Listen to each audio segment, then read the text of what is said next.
lan mooy question de l'heure yooyu laay laajte Pastef waroon nañu énumérer li war a tax Ousmane Sonko dem assemblée nationale parce que booy dem assemblée nationale ci premier ministre surtout nga demoon fa ba pare mooy da ngay dem def le bilan des actes que tu as posés def une sorte de compte rendu à l'endroit de la représentation nationale mooy les parlementaires mais par ricochet tu t'adresses au peuple sénégalais sa askan. Est-ce que fàttaliku ngeen bi Ousmane Sonko mujjee dem assemblée nationale lan la jëloon comme promesse comme engagement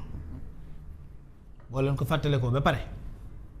après wax ci engagement yooyu Ousmane Sonko jëloon ban acte la posé annoncé woon na y aura un plan de redressement effectivement plan de redressement boobu mu ñoom ñoo ngi ci maanaam ñoo ngi dem ci askan wi di jël ci ñoom xaalis bu dul jeex. Conformément à la promesse de Ousmane Sonko, c'est un acte qui a été posé par rapport à une promesse qui a été tenue. Il y avait beaucoup d'engagements aussi pris par rapport ak dund bu cher bi. Fexe ba sénégalais bi nga xam ne jàppoon nga ne ci li nga nekkoon ay jafe-jafe moo ci ne nguur gi Ousmane Sonko avait pris l'engagement de tout faire pour que askan wi en tout cas ñu taxawu leen seen niveau de vie gën a amélioré wu. Il y avait beaucoup de promesses maintenant je pense que bu ñëwee dinañu wax lan la def ak promesses yooyu est-ce que réellement loi d'amnistie boobu nga xam ne ñun ñoo ngi xaar ba tey ñu dindi ko ban jéego la ci teg promesse réduction des comptes est-ce que depuis lors il y a eu un seul ministre qui a été condamné avec des preuves sur la table que réellement Farba Ngom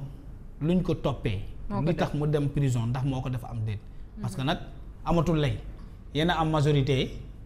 ñoo ngi leen di tuumal ne vous avez une mainmise dans la justice Ousmane Sonko président Bassirou Diomaye Faye ci diggante bi wax na ko ne tu dois être un premier ministre hyper fort est-ce que cette influence de la force du premier ministre a permis réellement de poursuivre des gens qui ont détourné des deniers publics est-ce que am na kenn rek ku ñu ci jàpp avec des preuves sur la table ñu atte la teg ci table bi ne dëgg-dëgg kii il avait fait un détournement de deniers publics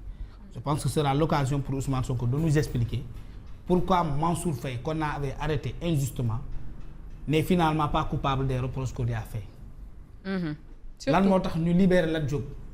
ndax Ousmane Sonko yow yaa nekkoon ci ginnaaw pour ñu jàpp Lat Diop comme tu l'avais promis parce que tout simplement bàyyi nañu ko deful dara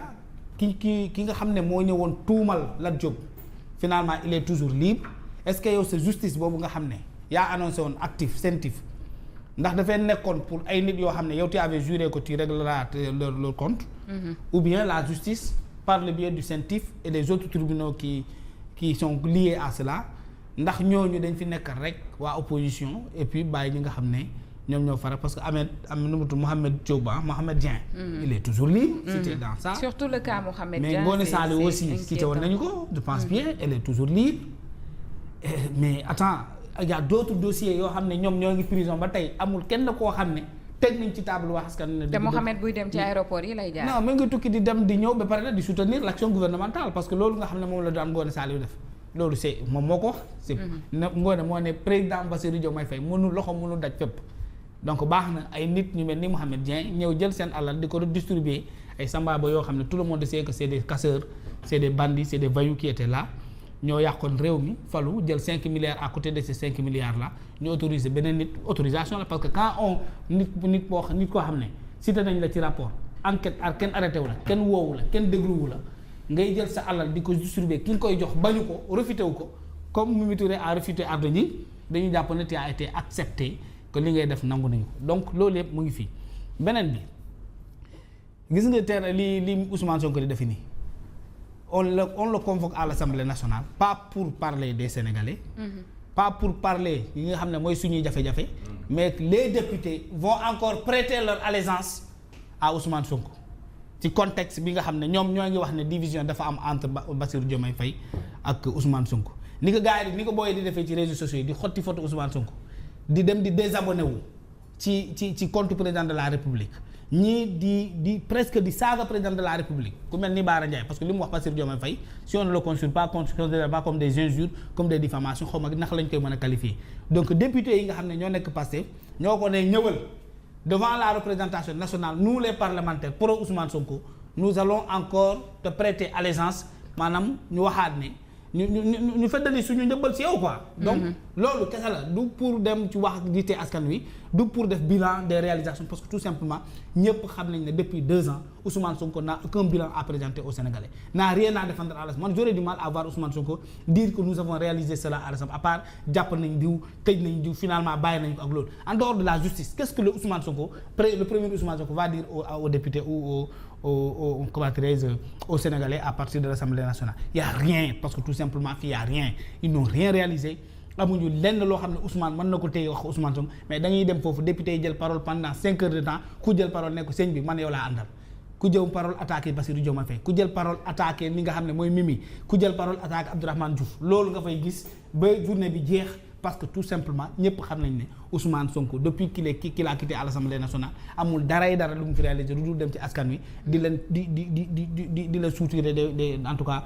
par le biais de ce 1% là mu nekk une injustice boo xam ne d'ailleurs tout le peuple doit se mobiliser pour que ça cesse. En dehors de cela man je ne vois pas qu'est-ce que le premier ministre pourrait défendre à l'Assemblée nationale. kon Mamadou su ma déggee Cheikh Tidiane répétida moo fa nar a amaat dara lu bees wala dara loo xamante ni xëy na Sénégalais dinañ ci mën a teg seen loxo en guise de soulagement. Oui, d'abord moi je voudrais dénoncer li nga xamante ne nii moom moo ci am mu di ne le premier ministre d'abord ci règlement intérieur bu njëkk bi dañoo ne woon chaque mois dafa war a di dem à l'Assemblée nationale. di def ce qu'on appelle di répondre quand même aux questions d'actualité. Cela n'a pas été fait. Qu'il n'est pas parti. Oui, respecté wuñ ko. Et la preuve toog na fi ba benn 45 jours def ko fi toogaat beneen doo ko defaat ñu ne léegi il faut changer le règlement intérieur pour def ko chaque 3 mois et même pour ces chaque 3 mois on a des problèmes respecté wuñ ko donc loolu ça pose problème. waruñu diggee ak nit ñi surtout li jëm ci wàllum liggéey bi nga xam ne dafa war a am entre le gouvernement et le parlement te duñ ko respecté teguñu ko fenn. Parce que tamit députés yi dañ leen élire pour ñu def ce qu'on appelle le contrôle de l'action gouvernementale donc loolu noonu bokk na ci lu tax ñu leen ñuy yëkkati suñuy millions ak lu teg di leen ko fay di leen jox carburant di leen jox transport di leen jox leneen ak leneen et jàpp naa ne loolu waroon nañ ko dénoncer l'absence du premier ministre wala le fait que daawul woon di teew ci li nga xamante ne nii moom mooy question d'actualité yooyu noonu defoon ngeen ko 1 mois gis ngeen ne 1 mois yooyu dafa compliqué jël ngeen ko gën ko yombalal pour chaque 3 mois même pour les 3 mois mënoo leen ko respecter donc ça pose problème. Maintenant le moment choisi pour ne ñu tey jii kat le premier ministre va se prêter à cet exercice là d'accord maintenant pourquoi ñu toog ba heure bii nii doo ko def pourquoi ils ont choisi ce moment pour pouvoir le faire lan moo xew benn damay convoquer juste benn corrélation de fait boo xam te ni après moom mooy tax ma conclure